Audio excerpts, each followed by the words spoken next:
So I'm going to go ahead and start recording for this lecture, Management of Pain During Labor, Chapter 7 in your Leaper book.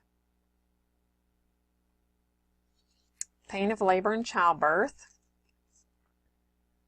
Maybe, if I can get my mouse to work with me. There we go. All right, the pain of labor and childbirth is unique to every situation. It is different from any other type of pain.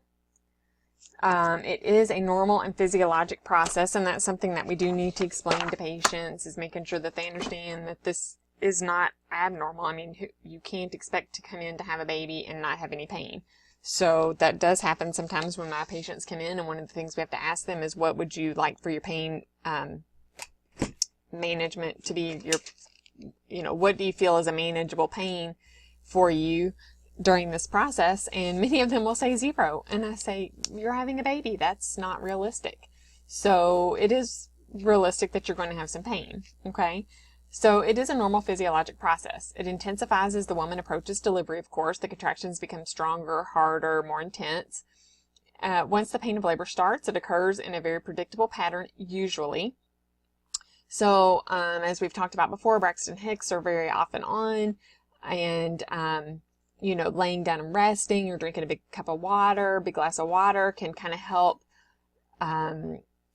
decrease the Braxton Hicks contractions, and they're usually pretty irregular, but the actual pain with labor is pretty predictable, and it does end with the birth of the baby.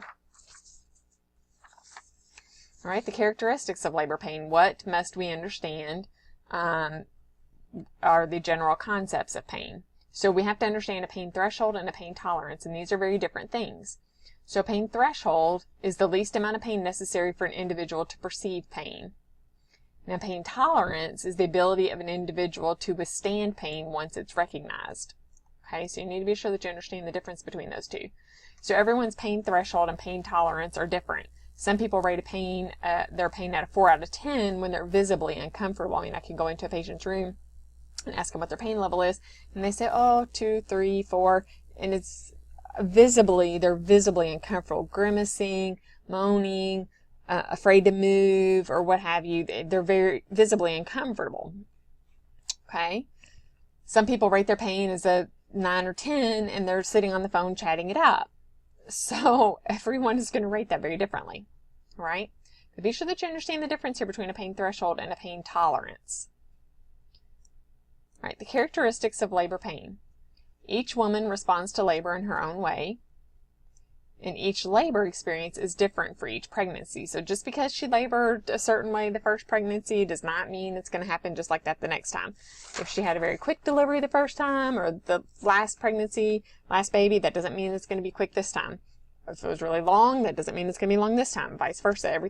So it's a different experience for each pregnancy, and sometimes moms have a hard time understanding that. All right, what are the sources of labor pain? There are many. The sources of labor pain start up here with the stimulation of the nerves as the cervix stretches. Then we have the decreased blood supply to the uterus with the contractions. Basically, that's like your ischemic heart pain. It's ischemic uterine pain because they're not getting the blood supply, and so that causes pain. Pressure and pulling of the pelvic ligaments and of the perineal structures cause pain. The stretching and distension of the vagina and perineum. I mean, there's a lot of stretching that has to go on there. And that can be very uncomfortable, cause a lot of pain. The intensity of the contractions. Remember intensity, hopefully you've kind of gone back and reviewed that whole intensity, duration. Oh my gosh, I totally just blanked on the other word. Frequency. Frequency, intensity, and duration of contractions. The length of labor will have something to do with the source of the labor pain, and the size and position of the baby. So hopefully you guys remember what is the normal position, and I hope that you guys will pause this periodically throughout the lecture and take some time to actually go back and look through your notes. You're going to understand this much better if you go back and look through your notes when I'm asking you questions versus just hearing what the answer is. I can't make you do anything. I'm just giving you suggestions to help you improve your knowledge, thus your grades for this course. All right, but what was the normal position what would you like for the baby, the position you would like for the baby to be delivered in? Okay, so we would like for the baby to be in ROA or LOA, right? Right occiput anterior or left occiput anterior. And hopefully by knowing that, you know that the most painful position, because it would be bone on bone, the baby's skull on the mom's spine, would be an OP, occiput posterior, in transverse positioning. Okay? Other sources of labor pain is the mother's pain tolerance. That very much depends on how much pain she's having. The fatigue. Fatigue has a huge impact on pain. So a lot of my patients postpartum, they come over and they're rating their pain very high. They're very uncomfortable, which they truly are. One of the things I really try to get them to do is to sleep. And sometimes it's not giving them pain medications, but it's giving them something to help them relax and go to sleep, along with a little bit of pain medication. And once they wake up, they're a little bit more recovered, recuperated, less fatigued, and that pain is still there, but it is much less. And that is a huge one that we don't pay enough attention to, I don't think. Fear and anxiety relating to muscle tension. Cervical readiness for labor or cervical ripening. And then we have psychosocial factors, her culture. What's her support system? How prepared is she? What's her educational preparedness? Okay. All right. Pain sensations associated with labor, the first stage of labor. Hopefully, please stop and take a minute to go back and look through your notes and tell me what the first stage of labor is. Because hopefully you've written down that the first stage of labor is dilatation and effacement. All right, pain comes from the receptors in the cervix and lower uterine segment in response to the stretching required of the cervix to thin and open. What was the word for thinning? Thinning, what's the medical word? Effacing. And opening, the medical word? Dilating. Pain is often diffuse. If you don't know what diffuse is, please look it up. This is important. So the pain is often very diffuse and occurs over the lower abdomen and may refer, you may have referred pain to the lower back, buttocks, and thighs. All right, contractions begin as cramping in the lower abdomen or back, and then gradually increase in strength as the contraction peaks, followed by a gradual decrease back to the resting phase. Okay?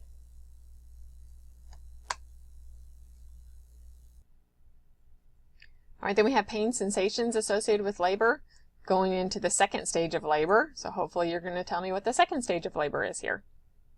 Second stage of labor was delivery of the baby, delivery of the fetus, right? So the main source of pain comes from the pressure on the perineum in the birth canal as the fetus descends. It is often described as a burning sensation.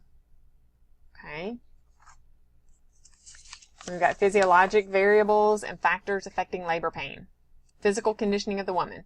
So if the woman's in very good physical shape and exercises regularly, they typically report a lot less pain during labor. Not always the case, but typically that is the case.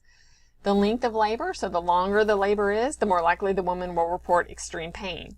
Also, because what we just talked about, the longer the labor is, the more fatigued, right? So the more fatigued the mom is, which then increases that pain.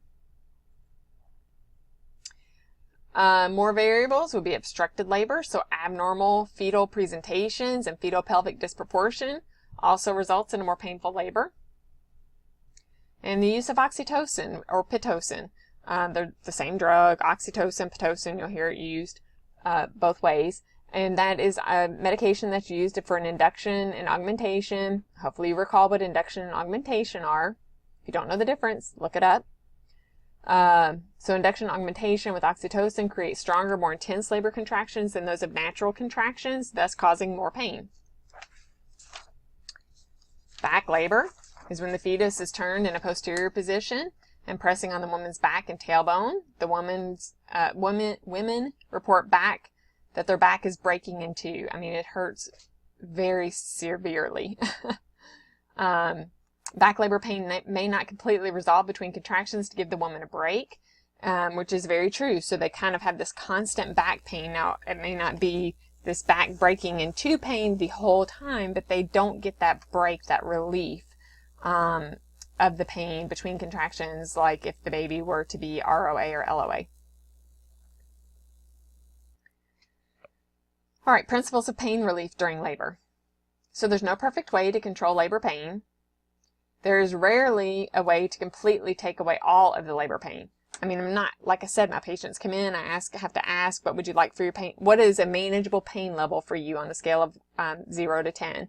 And I will have patients say 0, and I will say, that's not realistic. Okay, you're having a baby. 5, 4 at the lowest. That is realistic, a manageable pain level. Sometimes I have people say 9 or 10 because they just know it's going to hurt. I mean, there's no need for that either. So, but truly, there's really rarely any way to completely take away all the pain of labor. They're going to have some pain. Women report a higher satisfaction with the labor experience when they feel a sense of control over the pain. So no matter what's happening or how much pain they're having, if they feel control over that, if they feel like they're in control of the situation and in control of their pain, they report less or higher satisfaction with the labor experience. All right, principles of pain relief during labor. So if a woman goes into the labor experience prepared and knowing what to expect, she often tends to cope better. So if she expects that there's going to be pain, she's not shocked and surprised when there's intense pain.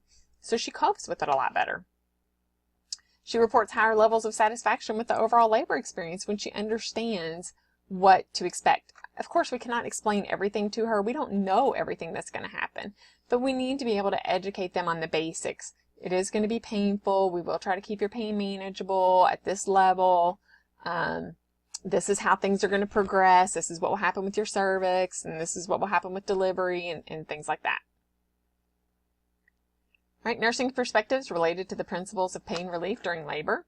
So we need to inform all the women of all the available choices to manage labor pain. We cannot be biased. We cannot say what we want to use or what's convenient for us or what we see working the best or whatever.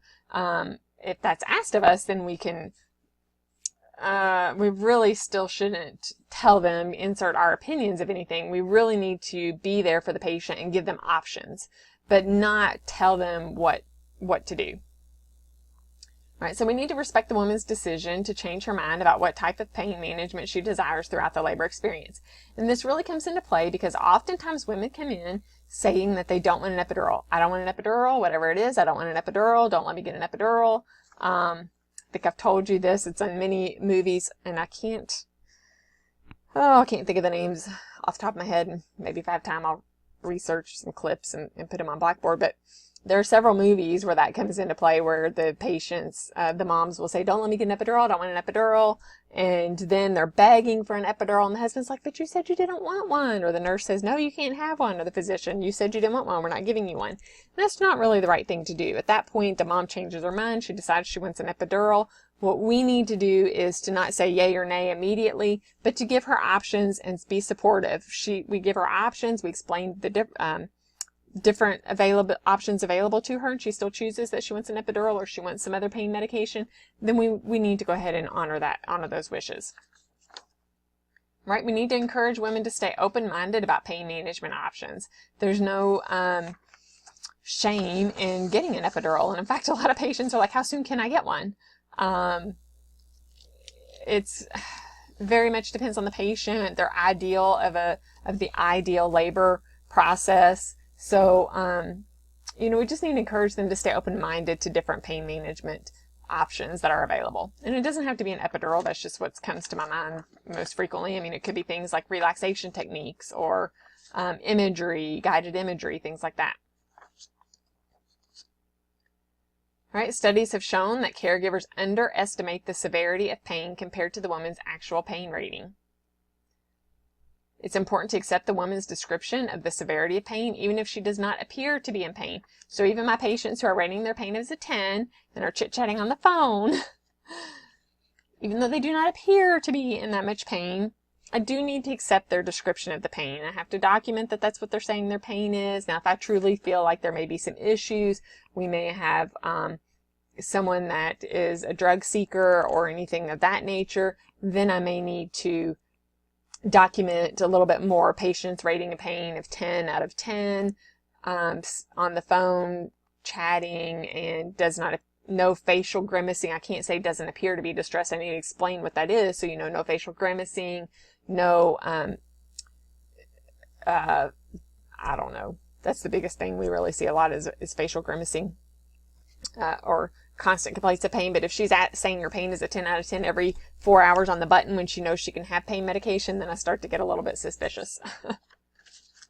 Not just that, but if there's a history and things as well. Okay, so like I said, epidurals and pharmacological methods are not the only methods. There are tons of non-pharmacological techniques that we can use. They are listed, let's see, there's a box 7.1 on page 160 in your book that you need to be sure that you've reviewed. Some of those include relaxation, skin stimulation, positioning, diversion, distraction, and breathing. All right, so different comfort measures that we can do as far as non-pharmacological pain relief.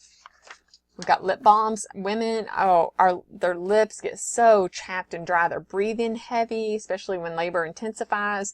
They are usually not eating or drinking because we don't know if we're going to have a C-section, so we usually keep them NPO. So they get very dry. So just having that lip balm constantly is a great comfort measure for them. Ice chips if they're allowed. Lollipops. Sometimes they're allowed clear liquids. Linen and pad changes. I think I've discussed that with you guys earlier. So, in fact, I know I did. If the woman's membranes rupture, don't leave her sitting there in all that mess all the time because it may still trickle constantly. She needs to be changed pretty frequently. And it's going to be usually a towel between her legs to catch all the fluid if she's still laboring and things like that. But there's no need to leave her a mess. She needs very frequent linen and pad changes. That's a great comfort measure for her.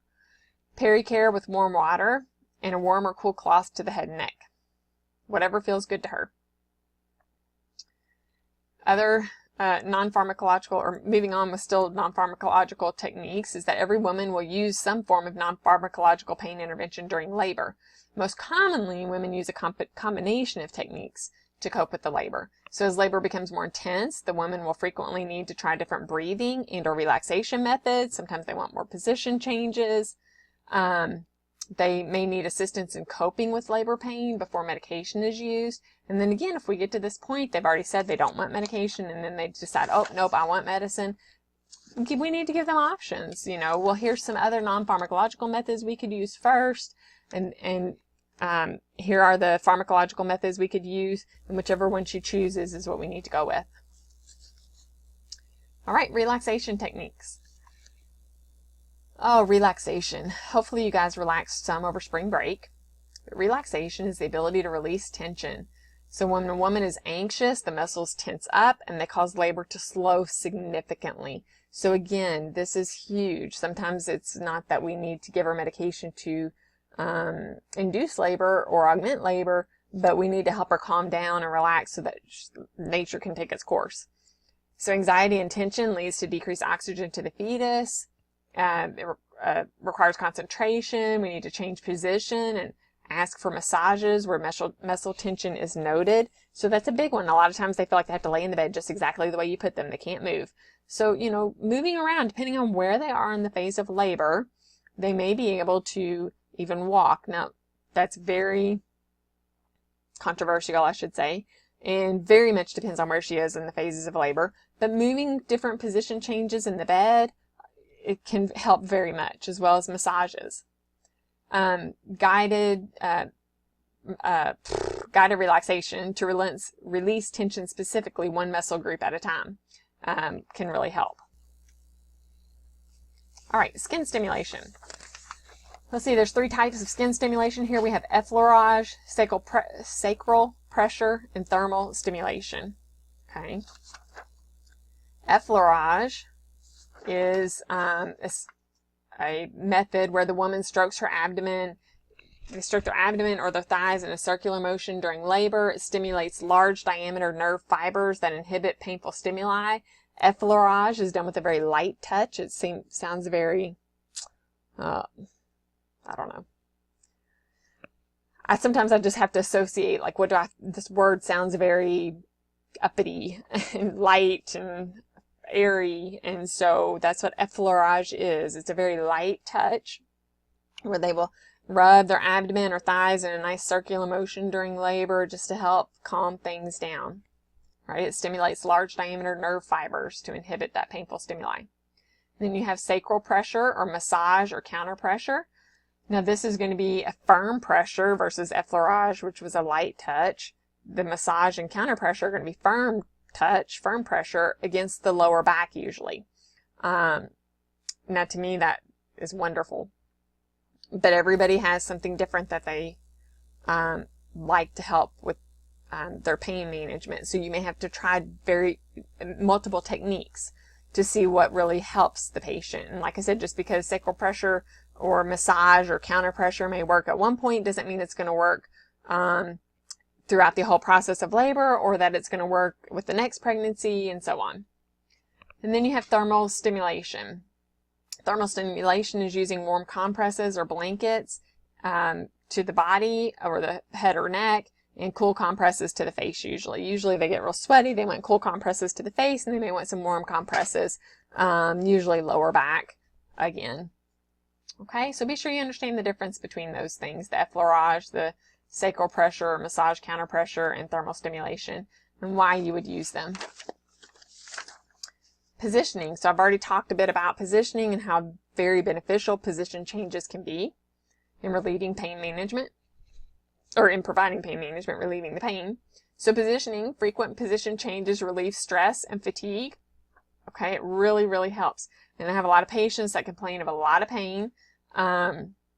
They can also help promote normal mechanisms of labor. So we can, maybe one position that we're laying in may actually be slowing the mechanism of labor. And so we may position, reposition to help guide the baby out. Okay, there's a lot of that too. But I have a lot of patients that are hurting. I can't give them any pain medication yet. So I really try a lot of different techniques like this, relaxation, positioning. I try positioning a lot. I try a lot of diversion and distraction, which we're going to talk about in a minute. I do a lot of skin stimulation, all of these things to really help alleviate the pain even without medication, non-pharmacologically. A lot of patients don't believe in it. They want that medicine. They want it now. If I can't give you any more medicine, if it's not time for medication, then you've got nothing to lose by trying some of my other suggestions. And that's we kind of get to that point. And with position changes, then they realize that, oh, that really has helped quite a bit. They don't sit in that exact same position. If I move around a little bit, that really does help. All right, diversion and distraction is another key factor. So in that, you've got focal point, imagery, music, and television. So diversion and distraction stimulates the brain, therefore limiting its ability to perceive sensations as painful. This is huge, okay? Very basic concepts. But using a focal point is one of them. Focal point is when you fix your eyes on a picture or object or spot in the room, and you just have to focus so much on that point so you forget about everything else that's going on. Imagery is imagining that you're in a place of relaxation and peace, or you imagine the service opening as a flower opens.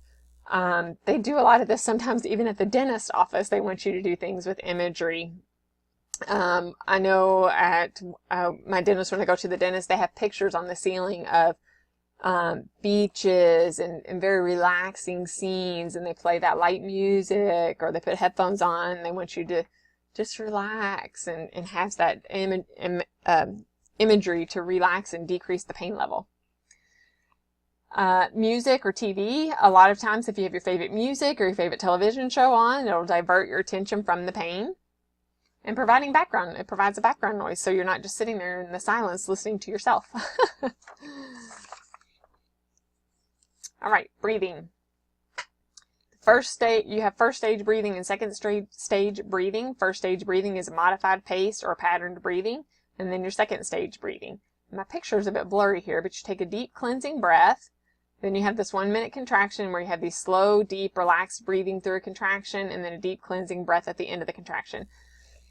So one of the keys here is the fact that you have this deep cleansing breath at the beginning of the contraction and a deep cleansing breath at the end of the contraction, and that's key. All right, so using breathing techniques when you can no longer walk or talk through the contractions really helps. Each breathing pattern begins and ends with a cleansing breath. So just what I just said. Just remember that, a deep inspiration and expiration. So that first stage, you have slow paced breathing. It's about 6 to 9 per minute, 6 to 9 breaths per minute. Modified pace breathes more rapidly, no more than 2 times your normal rate though. And then a pattern pace requires focus on the breathing pattern. That's that hee-hee-hoo breathing that you hear people talk about oftentimes with labor, where they go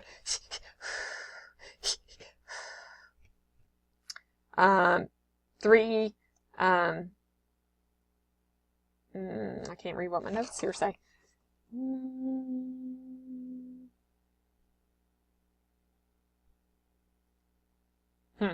I don't know what it says. Oh, 3 to 1 breathing. That's what it says. 3 to 1 breathing. So you have 3 light breaths to 1 low breath. Okay. Second stage breathing occurs when it's time for the woman to push. She bears down with pushing and exhaling for a count of 10. And this is very important that they don't hold their breath. I mean, they want to push and hold their breath. And it's very important that they push and exhale to the count of 10 while they're pushing.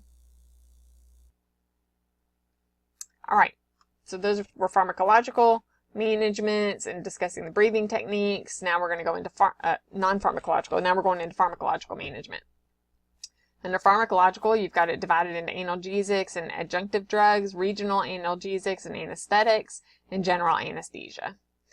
Sometimes these get very confused, so you need to make sure that you understand the difference between analgesia and anesthesia and the difference between these different types. Okay.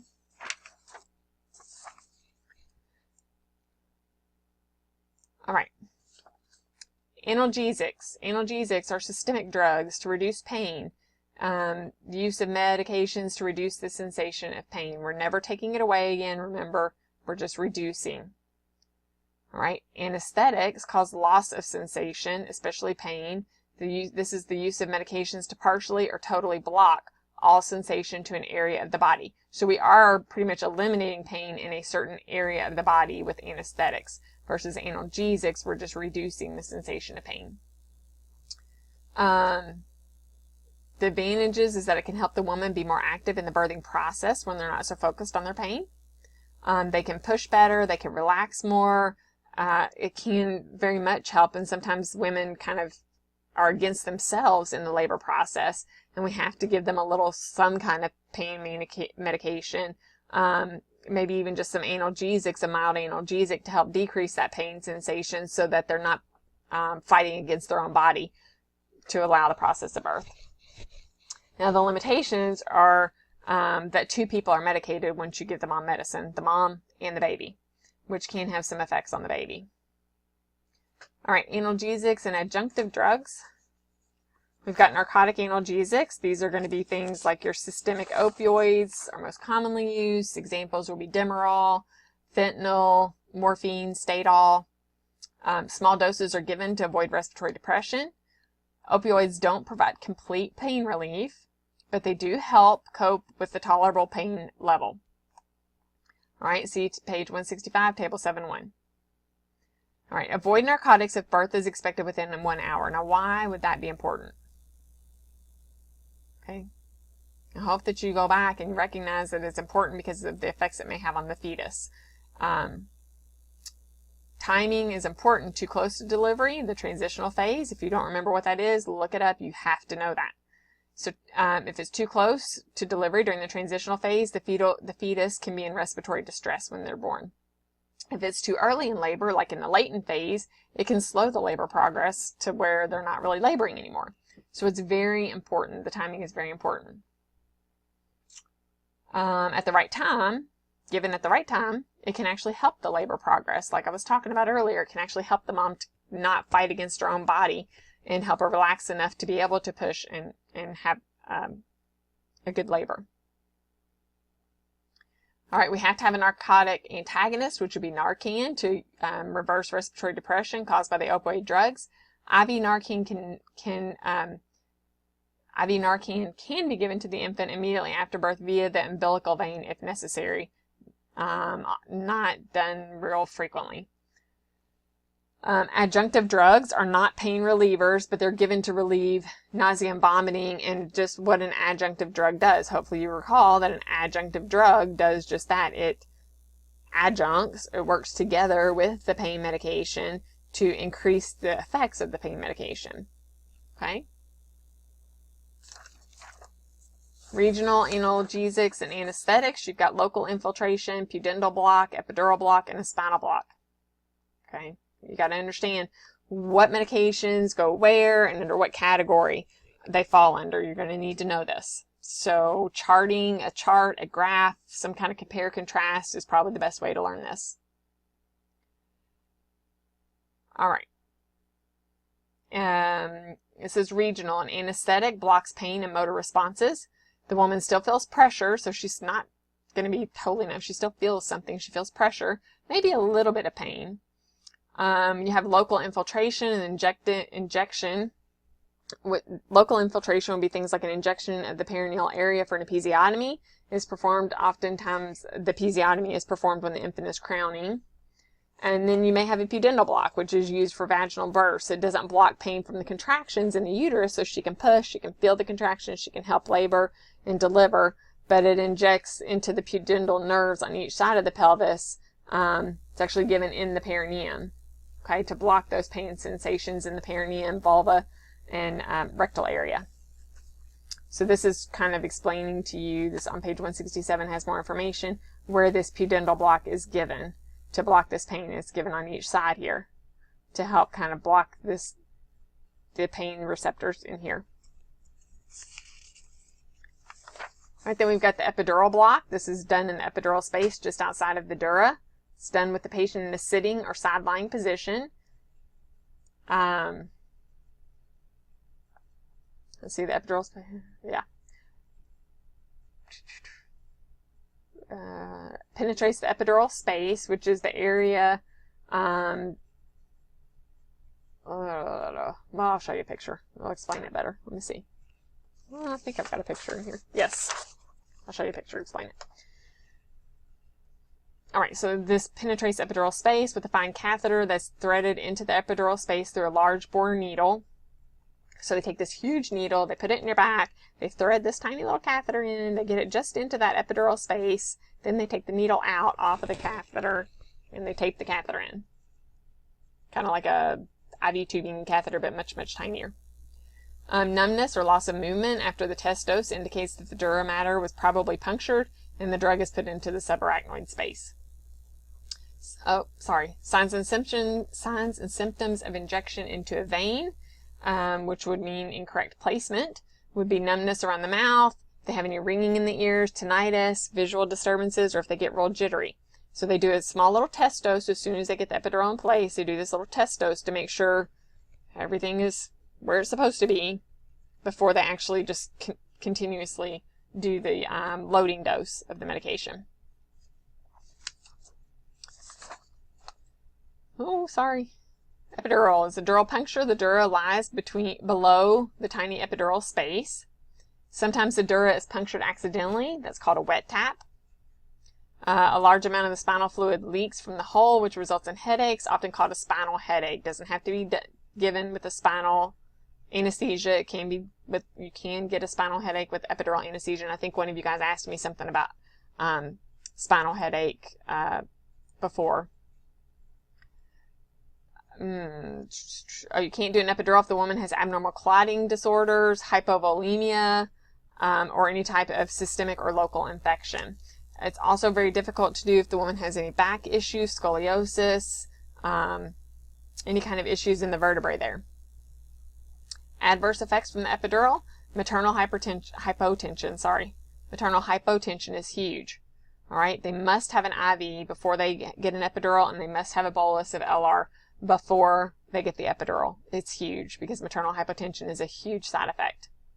Urinary retention is also a big side effect, so that's another thing before they come to, once they've labored, delivered, they get the epidural turned off or taken out. One of the protocol that's supposed to happen anyway is that the patient should void, get up and void before they send them over to postpartum, so that we know that everything is working as it should, at least, hopefully, with the urinary retention issues. You're going to monitor the fetal heart rate. Once the mom gets an epidural, monitor the fetal heart rate every 5 minutes for 15 minutes, every 30 minutes for an hour, and measuring the blood pressure every 2 to 5 minutes because of the risk of maternal hypotension. All right, so here's the epidural. Here's the large bore needle that they'll put in, and it ends actually right here. And then the catheter comes in and goes right up in there. Okay? I'm trying to look here because I was going to tell you something.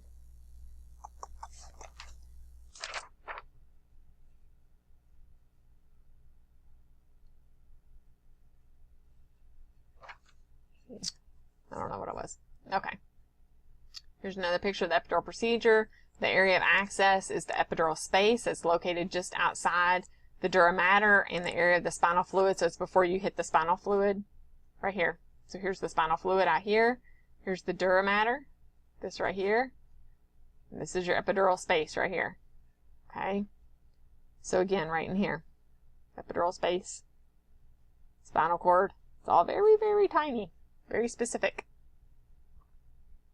All right, preparing for an epidural anesthesia. You must have an IV. There's no question, no ifs, ands, or buts. You have to have an IV. You have to have 500 to 2,000 milliliter bolus of IV fluids before we do the epidural because of the risk of maternal hypotension. You must have written consent. We have to know the patient's medical history. We need some labs. We need white blood cells, hematocrit, hemoglobin, platelet counts, and we must have stable fetal heart tones. During the epidural procedure, the epidural is hooked to a pump for continuous infusion of medication while she labors. Oh,